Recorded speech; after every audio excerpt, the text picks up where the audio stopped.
All right, so let's talk about building a buyer's list. How do you build a buyer's list? One of There's just tons and tons of ways, okay? And so here's where people get hung up. Okay? They'll stop and not do it because they don't have all the answers. Or they'll stop and not do it because they don't have just the right computer program or database management program or CRM or whatever you want to call it, okay? No, I mean, it's simply a piece of paper and a legal pad works. Have one legal pad for buyers list and one legal pad for motivated sellers. If that's what's causing you to not take action, then eliminate that obstacle. It does not have to be complicated. People make it complicated to avoid it out of fear. So what we're going to do is make it as simple as possible. So if you have Excel and you want to use Excel, that's perfect. If you have a notepad and you want to use a notepad, that's perfect.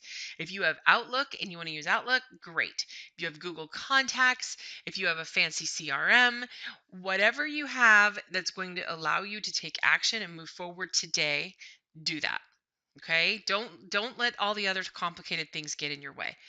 The reality is what I want you to do is be able to get a deal done quickly, because once you find out that you can do it, all that other stuff will start to fall in place. All those other things will start to become alive. Once you do 2, 3, 4 deals, you've got it figured out. You're not fumbling through every tiny little thing anymore. Then you can worry about, do I need to set up this kind of company, and do I need to set up this kind of CRM, and do I need this kind of management and all that stuff. Let's get some deals first, okay? Don't put the cart before the horse. So, building a buyer's list. Place some ads on Craigslist. Craigslist is a great place to find buyers, cash buyers. Just post an ad on there. I'll give you a sample ad in a little bit. Go to your RIA meetings. Typically, these RIA meetups or meetings are they're a lot of times they're pitchathons. Most of the RIAs anymore just have one person after another come in month after month to try to sell you a seminar. So you don't go there for that reason, but you go there for the networking, for the other people that you're going to meet, for the business card exchanges, finding those cash buyers and people that are truly rehabbing. Look for those people. Look for houses on the internet that are newly rehabbed and find out who's selling them, and then call those people up. Build relationships with these cash buyers. Meetup groups is another one. It's a great one. Meetup.com. I run a local meetup group here for women in real estate. It's a wonderful way to meet people and people who are looking for rehabs or rental properties. And really, that's what you're looking for. You're looking for people who want to buy good deals that can't go out and find them on their own. From a rehabber's perspective, remember that's your primary client, a rehabber or a landlord.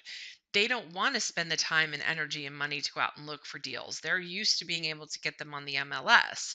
So you're basically providing a solution for them because you're doing the marketing and the contract negotiations. So those are different places that you can meet them. You can run ads offline and online. If there's any local newspapers in your area, you can run ads in those. Call the We Buy guys. Do a quick Google search and for We Buy houses, whatever area you live in. So We Buy houses Las Vegas, We Buy houses Sacramento, whatever. And you'll get a ton of people. Pick up the phone and call them. Tell them, hey, I'm a wholesaler. I market for deals. I just noticed I ran across your ad and I was calling to find out what kind of deals are you looking for? What's your criteria for buying? That kind of stuff. Okay. Anytime you see a sign that says we buy houses, that's a potential buyer for your buyer's list.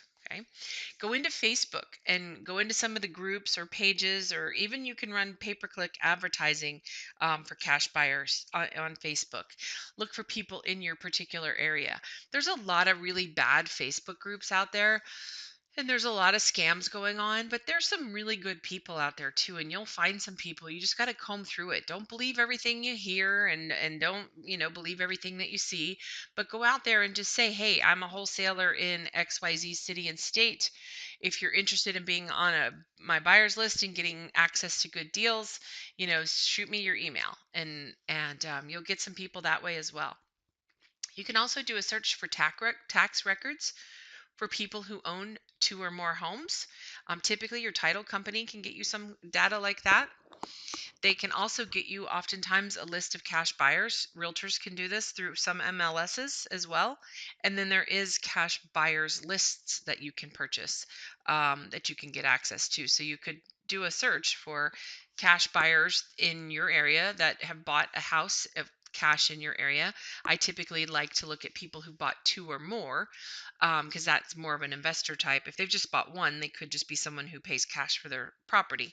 But if they bought two or more, then oftentimes there's somebody who you would want to have on your buyer's list.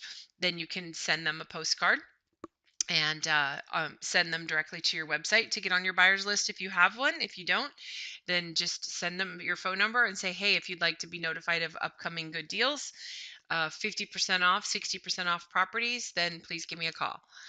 And then also you can go to the courthouse steps of foreclosure auctions in your area. That's a really good place to also find cash buyers. So those are all some good ways to find some. There's tons more, but that's at least going to get you started and help you begin to build that buyer's list. Okay. Now, when you keep a database on these people, here's what you want to know. Okay. Obviously, you want to know their name.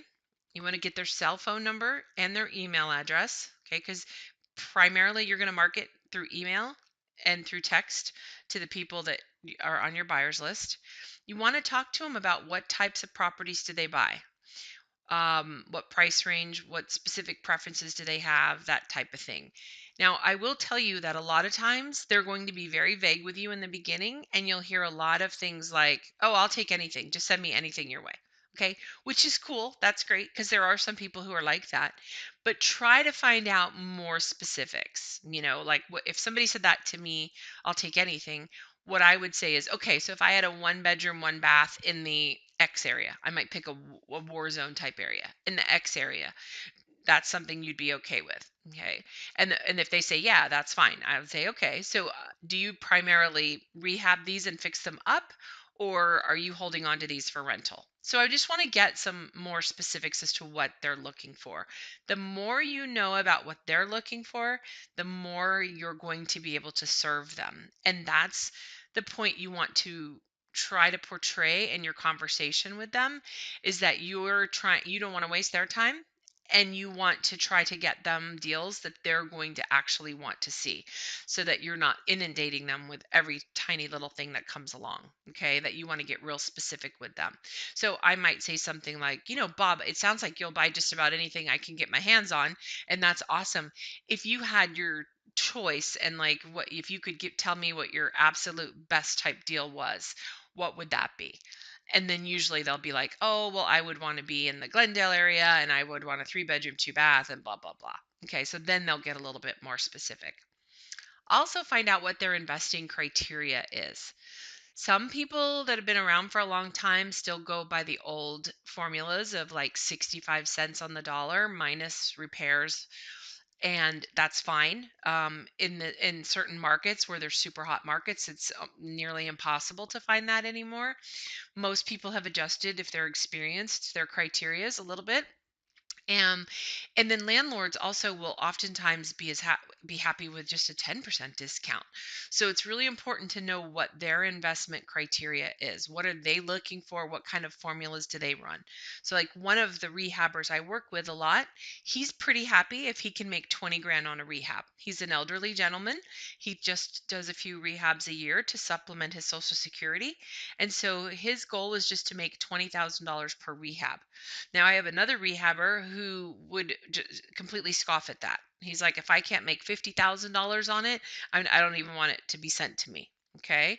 So obviously, there's some deals where I'm going to be able to negotiate and where the rehabber could make 50,000, and then there's other deals where that's not the case. So I would, you know, dole those out appropriately to those individual people. So knowing what their investment criteria is and what they want is really important. And then what areas are they interested in? If you live in a large area like Los Angeles, for instance, or Seattle or Phoenix, or things like that, New York, there's a big difference between buying on one side of the state versus the other. Does the person want all of those deals all over the place, or is there specific areas that they're interested in?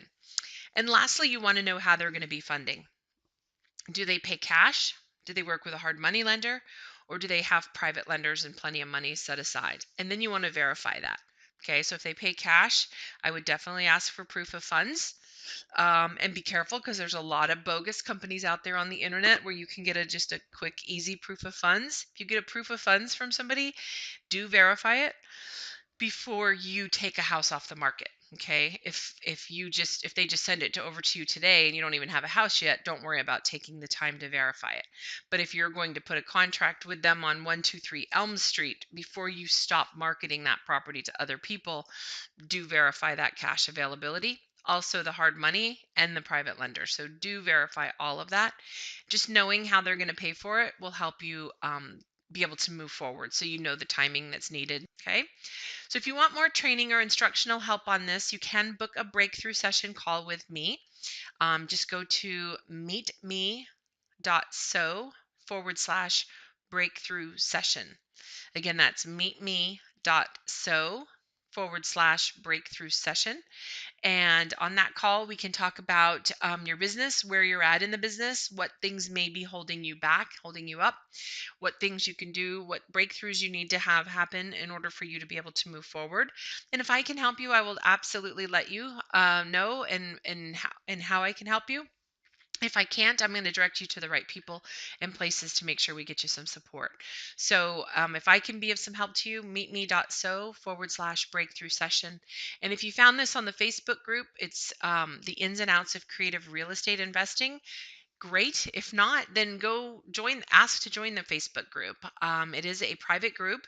I am pretty picky about who I let in it because I don't want any advertising and I don't want any bad mouthing or discouraging. I want encouraging things, and I want it to be a place of positivity for everybody.